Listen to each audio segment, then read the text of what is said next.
I made 2,000 beats and I wanted to share 2 things that I wish I knew before I had started. You might be wondering why I made 2,000 beats, how I know it's exactly 2,000, and potentially what I learned from that process. If you are, definitely stay to the end because I have 2 bonus takeaways that are super valuable as well. Every person that attempts to do something they haven't done before or attempts to make something new is gonna experience some form of imposter syndrome. I had some basic understanding of piano, but I failed music theory twice in college. I started making music by writing bars and lines down in my notes that turned into verses, and I wanted beats ultimately. I didn't have the money to buy beats, and the BeatStars terms and conditions was extremely confusing for me at 16. So one day I decided to try to produce on my own. I struggled a lot, and this video is basically what I wish I knew before I started. One day in 2018, while at the University of Arizona, after a few years of producing, I thought about the Kanye line. Lock yourself in a room doing 5 beats a day for 3 summers. So I did the math, 5 beats a day for 3 summers. I didn't think that he took the other 3 seasons off. So my intuition was, for 3 years, he made 5 beats every single day.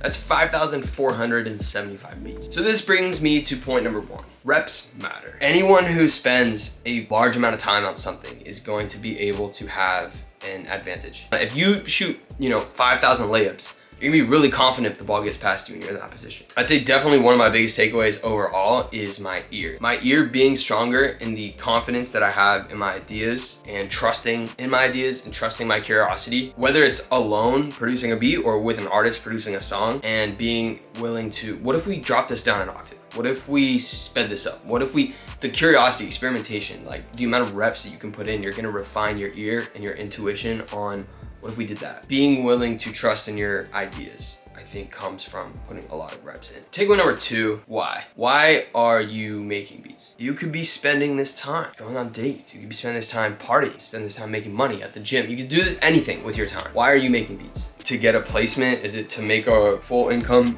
making beats off BeatStars? What's your goal? What's the vision? What's your reason for making beats? Me making great beats is in service of making great songs. I think just knowing why you're doing it helps, because the reality is, at this current point in my career, I'm not a full-time producer, but I'm still doing this. I've kept going, I've persisted because I love doing it. How many people quit after 1 beat or 2 or 20 or 200 or 2,000? I love the process. I love making songs to the point where I'm obviously willing to do it for no money or very little money. Ultimately, just to conclude that point, think about it. Like, know why you're doing it, because then when you're experiencing that doubt, that inevitable doubt that every creative experiences, what am I doing? Who do I think I am? I'm a musician. Instead of letting the doubt and the fear win, having that why, having that purpose for doing what you're doing help, whether it's in the studio or out of the studio. A couple bonus takeaways as well. 2 more things for those of you that waited and stayed this long. Bonus takeaway number 1, finding your sound.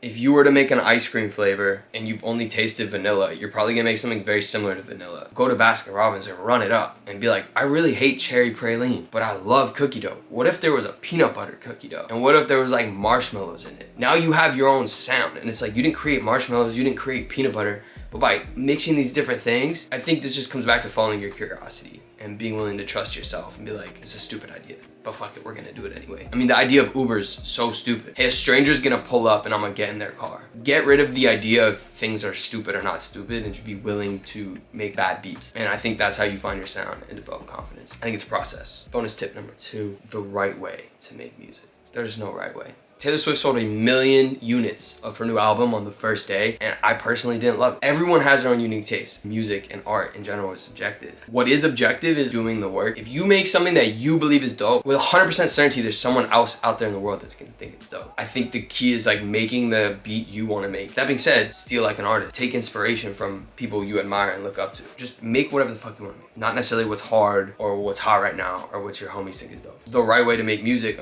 Rick Rubin's a producer and Zaytoven's a producer. Rick Rubin, I've never seen him touch an instrument. Beethoven is a wizard with the keys. A lot of these artists have different skills, whether it's like, oh, well, I was raised on guitar, like a Kenny Beats. At the end of the day, using your strengths, I feel like one of my strengths as a producer is my ear. I love music. I'm such a big fan of music that makes me feel something. I can then bring that into a session. What if we tried this? What if we tried that? And eventually you're gonna get something that's pretty cool. Listen to a train sound like Kirk Knight did for Plain Jane and put that in the song. Always listening listening and trying to apply that to how do I make songs better or better beats or whatever your goal is. I have a bonus takeaway. Organization is key. I know that I have 2,000 beats on that document because I've tracked every beat. There's been days, there's been weeks even, that I haven't produced. And there's been days and weeks where I've produced every day. And I think the key is to just keep coming back and keep tracking it. And recently something I realized and learned is like, save the file or at least export the beat with the key and the BPM. It's just gonna make your life so much easier. If you're in a session, you're pulling stuff up, you don't have to wait 10 seconds for your file to load. Have the exported render for each beat. Star beats you think are fire,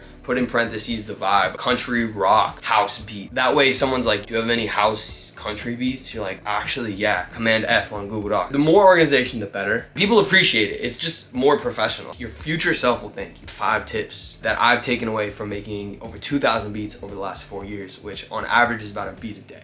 There's a lot of people that know a lot more than I do, and I think it's remembering that and staying humble in sessions as well, because who knows, that person might actually have the idea that changes everything. It makes this song the hit, even if they haven't put the reps in, but they might have gone through this experience or heard this thing or saw that thing. So that's how I look at it. Thank you for watching. I appreciate you. In the description, I've got a Spotify playlist full of songs that I've worked on as a producer and or songwriter, aside from my own. If you got any value out of this, I highly recommend signing up for my weekly newsletter. I send it out every Tuesday, full of gems and tips and recommendations that I get throughout the week and want to share with my exclusive newsletter. I don't share it anywhere else typically. And you can sign up for that in the description below as well. Last but not least, if you enjoyed this video, please subscribe if you have yet to. Leave a thumbs up and let's make the comment section full of gems. If you're a producer, you've learned anything from your process, tips, tricks, takeaways, drop in the comments. That's all for today. I'll see you next time. Keep going.